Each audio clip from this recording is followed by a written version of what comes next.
Hi, my name is Dan Huss, and I train out of Scottsdale, Arizona. And today I'm going to talk about preparing non-pros for a horse show. First part of will be at home, and then we'll go over what I like to do at the show. So we start about 2 to 4 weeks prior to the show. Most of my customers come out and ride 2 to 3 times a week.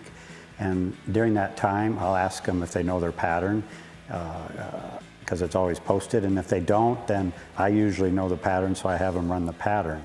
The other thing that I like doing is most of my lessons are private, so I do one at a time. But prior to a horse show, if my rider is green or if they're real nervous about it, what I like to do is have 2 at a time. And so I'll have both of them run the pattern, and then I have them swap horses. And so then they have to ride their friend's horse in a pattern. And it's surprising how much they pick up on when they watch their friend ride the horse. They're like, wow, my horse really rides good for them. Why didn't he do that for me? You know, and so they realize some of the little things that they're doing by watching their friend, you know, train on the horse. So we go over the pattern, and some patterns have tricky spots for the customer, so we go over that.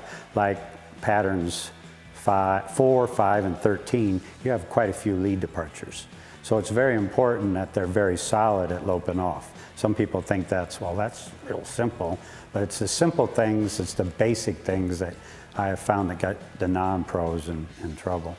You know, another pattern that's a little tricky are patterns where you change leads from like a large fast to a small slow. So at the weekend shows, we actually do it differently than we do at a big show. Like if we're at a major event and we're in the finals and they call for pattern 9, like the cue to slow down and change leads is 1 cue. But at the weekend shows, I break it down into 3 steps. So first step is they have to slow down. So when I give my customers a lesson, there's a box. They call it a box at the judges' school, but it's actually a rectangle. So if you take and draw an imaginary line from one end of the arena down to the other end, I call that the center line, okay? And then you have the center markers, so it makes a cross right there. So 10 to 12 feet on each side of that center line, and 3 feet on each side of the center marker line is your rectangle. Because if you're at a small show and the judge is sitting on that center marker, if I'm judging, if you're more than 3 feet off the marker, I'm going to lower your maneuver score. Now, if I'm sitting in a side chair, I'm going to give you a few more feet because it's hard to tell because you're sitting at an angle. But if you're at a small show and that judge is sitting on that center marker, you better hit that center marker perfect every time.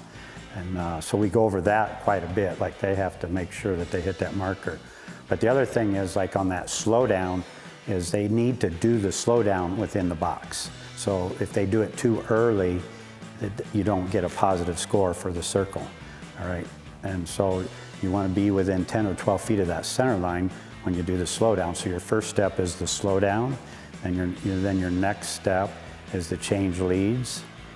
And then once you've changed leads and you know your horse has the lead, then you can look into your next circle and redirect them. So your third step is the guide, all right? Whereas if it's the finals at a major event, I show them the cue that they would use to do that all in one cue. Okay, so basically when they ask them to change leads, they ask them to change leads right on the center line, and then they redirect them. And because they redirect them, the horse slows down immediately and goes into that small, slow circle. Now the problem with that is practicing. If you practice that maneuver a lot, then horses start to anticipate that lead change, so they pull out coming through the middle. So if you practice that a lot, then you have to go through there and desensitize the horse by setting them up for the lead change, and then actually redirecting them into the circle that you are on instead of letting them change.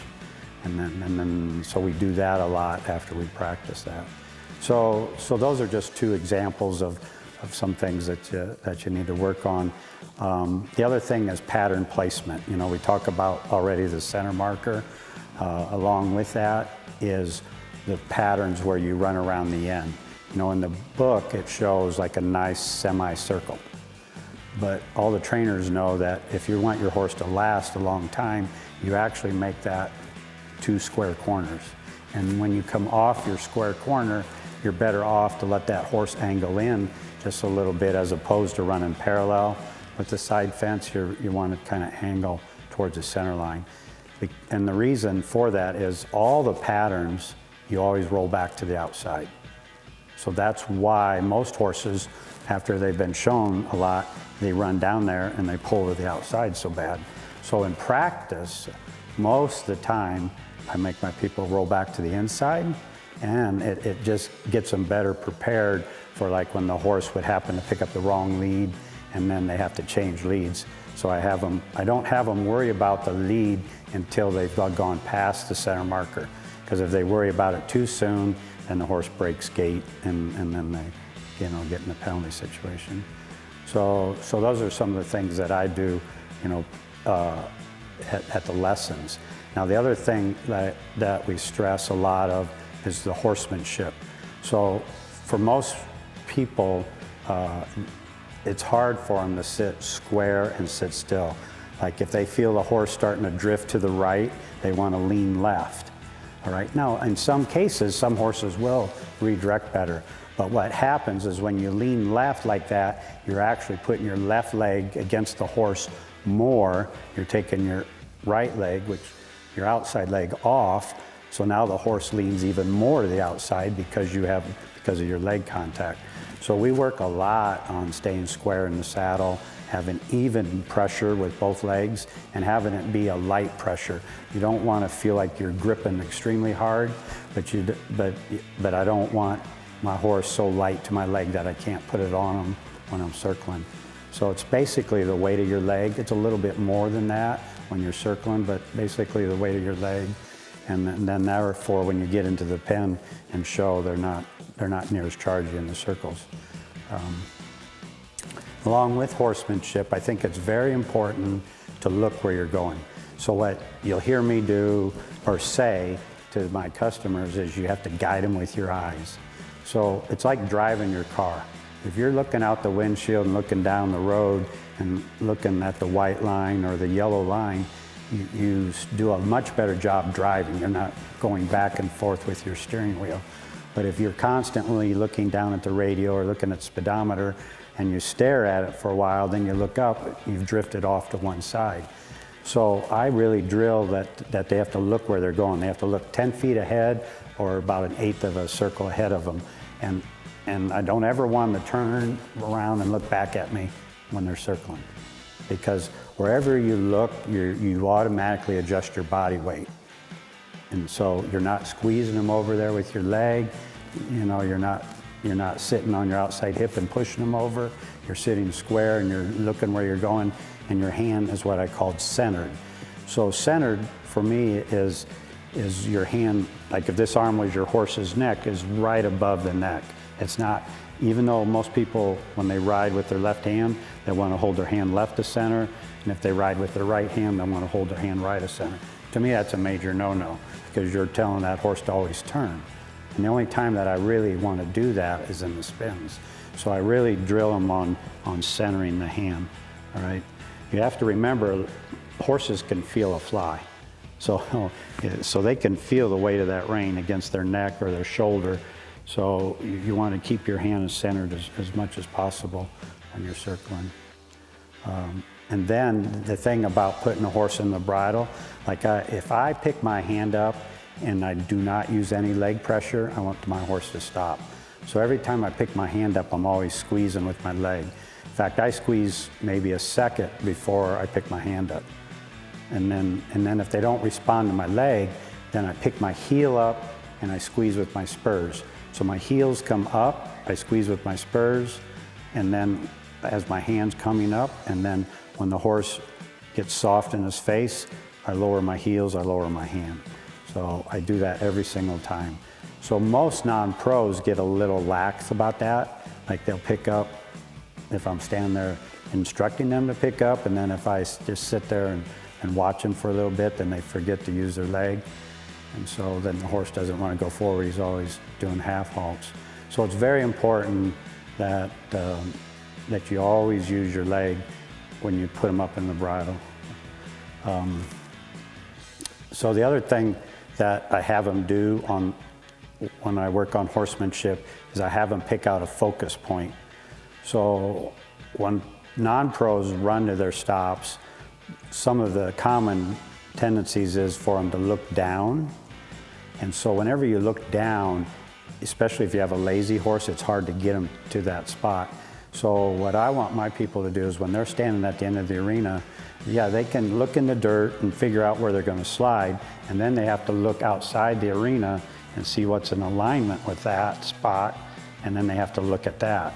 So like in a coliseum at the major events, you know, the seats are numbered, or the sections are numbered, so I have them look that high. They have to look at a number.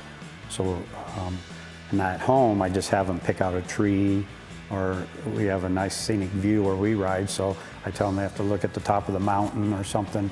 And so when they look long like that, they give the impression of the horse that they're going to run long. So it's a lot easier to get them to run. And the other thing with running to the stops that we work on is they have to have their body back. You know, if they're looking up, it's a lot easier to have your body back. You almost want to be slightly backwards, so your hips are pushing the horse forward, and your shoulders are actually behind your hips, and the hips are pushing that horse forward. Now in the rundowns, I want my horse a little bit lighter to my leg than I do in the circles. All right. Most of my horses, they actually run with their brakes on just a tiny bit, but if you have them run with their brakes on too much, then they don't stop good. But most of my non-pros aren't real comfortable going top speed, so they go about 3/4 speed. So that's what I mean. Like my horses kind of run with just a slight brake on them. But for me, like I make mine get up there to the top speed. And then every once in a while I make my non-pros get up to top speed, just so if that horse would get a little fast in the pen, you know, they'd be used to it. So that's the other thing that we practice at home.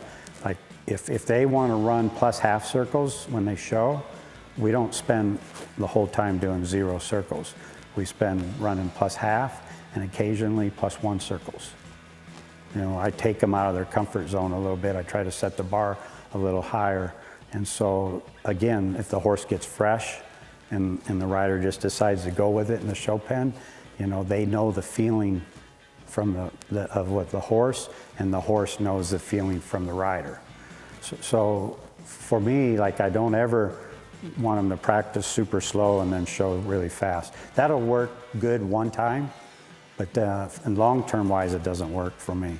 Like if you want to show plus half speed, you got to practice plus half speed, and you got to practice plus 1 speed. And so therefore you're comfortable with it. And then the other thing that I always do is I always ask the customer, what do you feel like you need so you feel like you're prepared for the show? You know, is there a particular maneuver you want to do? Do you want me to videotape you more? Because I do try to videotape them about once every 2 weeks. I try to videotape them and we come in and watch it. Or I'll videotape them off my phone and then I let them watch it after they run their pattern. And then I just kind of go over it with them at that time. And I always try to pick out the positive things. I mean, it's real easy to pick out things that they're doing wrong, but to build the confidence in the rider, I'd always start off with something that they did good, and then suggest that, you know, maybe we need to handle this one a little differently, and it seems to help their confidence quite a bit. So the other thing at home that I like to do is I'll have them work on the neck rein. Like I was talking earlier about the guide, where they have to have their hands centered over the horse's neck. So to me, what most non-pros do wrong in their neck rein is they ask too hard, and then they don't ever release completely. So I try to break it down into 3 steps. I want you, the first step, to be a light signal. And again, you have to remember, a horse can feel a fly. So it's a light signal that's going to give you smoothness and finesse points when you're showing. All right? And then if they ignore that, then you take a hold with more pressure, let's say 20 pounds of pressure, teach them to respond. You know, make them, when you take a hold of them, they have to move their front feet laterally. They can't just bend their head, or you can't just stay on the circle. If your horse is not guiding good, you have to come off your circle to get them off your neck rein. Whether you cut part of your circle off or whether you decide to spin them, you know, you have to come off that neck rein. And then the third thing, which is probably just as important as the first two steps, is the release. If you don't ever center your hand and release, the horse doesn't ever get any better. They just start to ignore you because there's no reward for them. You know, they need to be rewarded. So to me, a horse learns from pressure, they respond, and then you release the pressure. Whether it's pressure of the neck rein, pressure in their mouth, or pressure with your leg and spur, when a horse responds to it, you have to soften the contact. And that's what most non-pros don't do. They just sit there and hold the same amount of pressure, whether the horse is good, bad, or average. And to me, you have to make the difference between when the horse is being good, then they're released. When they're being bad, then you ask them light, you take a hold of them, and then you release them when they move over. So that's very important. And then we just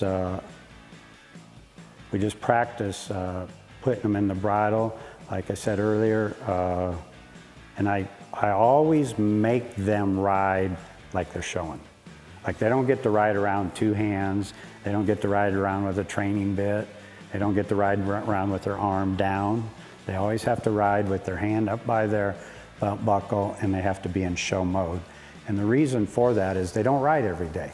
You know, the trainers, they ride every day. So they can go in a lot of different positions, hold their reins differently and everything else, and they'll still do a nice job showing. Well, non-pros and rookie riders and youth kids, they don't ride every day. So to have less things to think about in the show pen, it's better off if you ride every day like you're showing. One hand on the reins, one finger or no fingers between the reins. You don't hold your reins differently like you see professional, like the trainers do. And the most important thing is your free hand by your belt buckle. To me, if you want to ride with your arm down, then you need to go on a trail ride. If you want to go show reiners, put your hand up by your belt buckle, because that shows that you're trying to be aggressive and trying to win the class.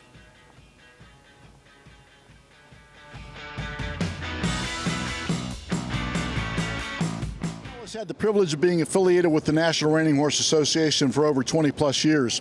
And fortunately or unfortunately, I've been representing Markel for almost all those years as well.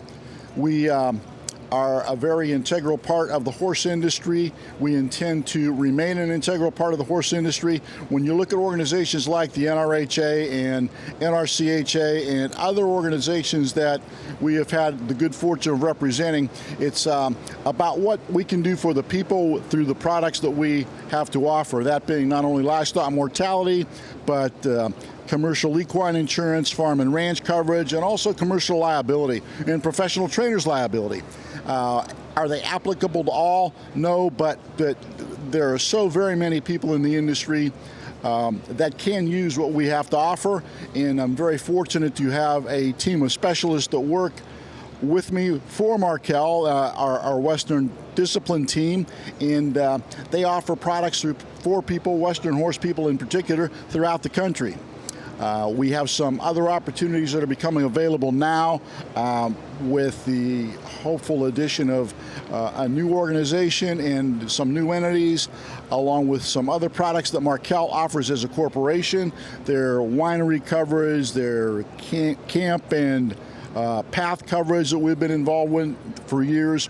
And I look forward to the next 20 years representing Markel.